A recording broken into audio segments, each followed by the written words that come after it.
ये कहानी है एक शहर के कोने में रहने वाले 11 साल के लड़के जैद की। जैद हमेशा मुस्कुराकर बात करता था, लेकिन उसके दिल में एक छोटा सा राज छुपा हुआ था। उसके अब्बू कुछ महीने पहले बीमार हो गए थे और घर की जिम्मेदारी उसकी अम्मी पर आ गई थी। पैसा कम था और खर्च ज्यादा।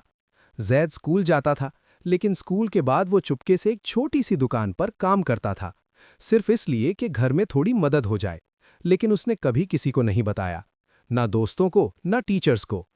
एक दिन स्कूल में एक महंगा पेंसिल बॉक्स गुम हो गया। क्लास में अफरा तफरी मच गई। टीचर ने सबके बैग्स चेक करने का फैसला किया। जैद का दिल जोर से धड़कने लगा। जब उसका बैग खोला गया तो सब हैरान रह गए। उसके बैग में वही महंगा पेंसिल बॉक्स था। क्लास में सरगोशियां शुरू हो गईं। कुछ बच्चों ने धीरे से कहना शुरू कर दिया, इसको तो पैसे की जरूरत होती है। जैद की आंखों में आंसू आ गए।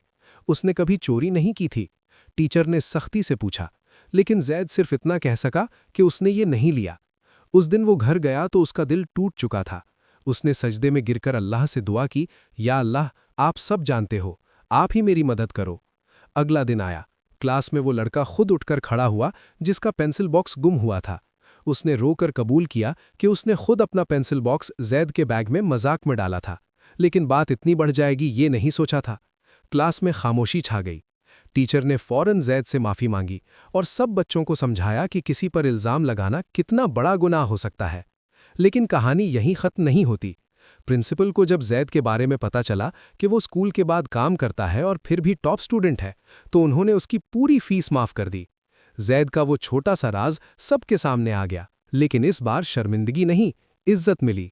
सालों बाद जब लोग उससे पूछते कि तुम इतने सब्र वाले कैसे बने, तो वो कहता, जब इंसान पर झूठा इल्जाम लगे और वो फिर भी अल्लाह पर यकीन रखे, तो अल्लाह उसकी इज्जत खुद बचाता है। सबक: प्यारे बच्चों, कभी किसी पर बिना सबूत इल्जाम मत लगाओ, और अगर कभी आप पर मुश्किल वक्त आए तो अल्लाह पर यकीन रखो। सच और सब्र दोनों मिलकर इंसान को बुलंद बना देते हैं।